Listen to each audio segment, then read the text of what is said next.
histoire peut sauver quelqu'un que tu ne verras jamais. L'histoire de toi, de moi, de nous. Viens déposer ce qui te fait mal, ce qui te met debout.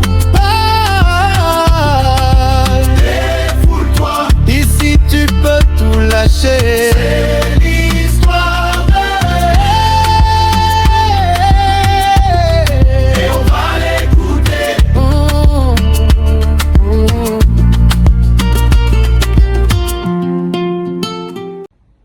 Jeudi à 24 mars 2026, dans l'émission C'est l'histoire 2. Jeudi on va découvrir l'histoire de Betania Océan.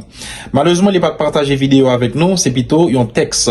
Nous avons généré texte ça par AI qui banne une vidéo sur intelligence artificielle. On apprécie, on découvre l'histoire Betania jeudi on tire le son. On écoute. Bonjour à tous, je m'appelle Bess. Aujourd'hui, j'ai envie de partager avec vous un morceau de mon parcours, quelque chose que je n'ai pas souvent raconté. C'est une histoire sur ce qui arrive quand on se tait, sur ces mots qu'on garde pour soi par fierté. J'ai intitulé ce récit « L'orgueil du silence ». J'espère qu'il vous parlera autant qu'il m'a marqué.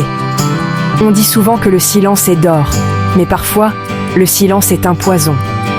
Il s'installe entre deux personnes comme une fine couche de poussière, et si on ne fait rien, il finit par devenir un mur. Aujourd'hui, je vais vous raconter comment j'ai failli perdre l'une des personnes les plus précieuses de ma vie, simplement parce que nous avons laissé notre fierté tenir le micro. À l'époque, cette personne était mon centre de gravité, mon confident, mon conseiller, celui à qui je disais tout. Nous étions heureux, d'une manière rare, presque électrique.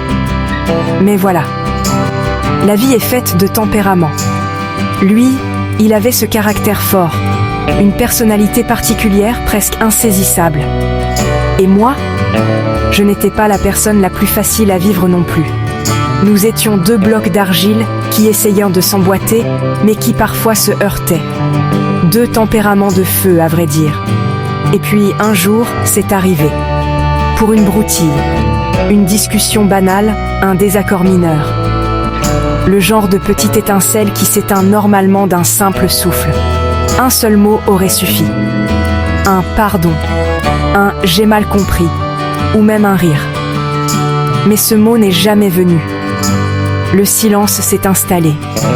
Pas un silence de paix, mais un silence de guerre froide. Aucun de nous deux n'a eu le courage de faire le premier pas. Pourquoi ? Parce que l'orgueil nous murmurait à l'oreille. C'est à lui de venir. C'est à elle de s'excuser. Chaque jour qui passait rendait le pont plus long à reconstruire. J'avais besoin de ses conseils, j'avais besoin de mon confident dans ma vie, mais mon ego préférait me laisser seul plutôt que de me laisser vulnérable.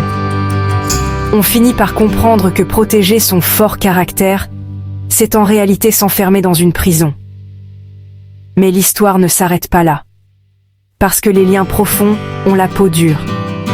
Malgré les mois de vide, malgré les non-dits qui s'étaient accumulés comme des montagnes, nous avons fini par nous retrouver. Ce moment où le mur s'effondre enfin, où l'on réalise que tout ce temps perdu n'était qu'un immense gâchis de fierté. Si je vous raconte ça aujourd'hui, c'est pour vous donner une décharge électrique. La vérité ne casse pas les relations, c'est le silence qui les dévore. N'attendez pas que le mur soit trop haut. La vulnérabilité fait peur, elle vous met à nu, mais elle est votre seule chance de sauver ce qui compte. Si vous avez quelqu'un dans un coin de votre tête et de votre cœur, brisez le silence, maintenant, avant qu'il ne soit trop tard. Merci de m'avoir écouté. C'était Beth.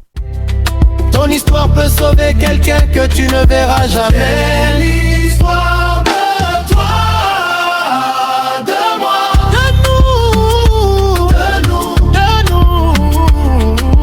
Viens déposer ce qui te fait mal, ce qui te met debout. Défoule-toi, ici tu peux tout lâcher.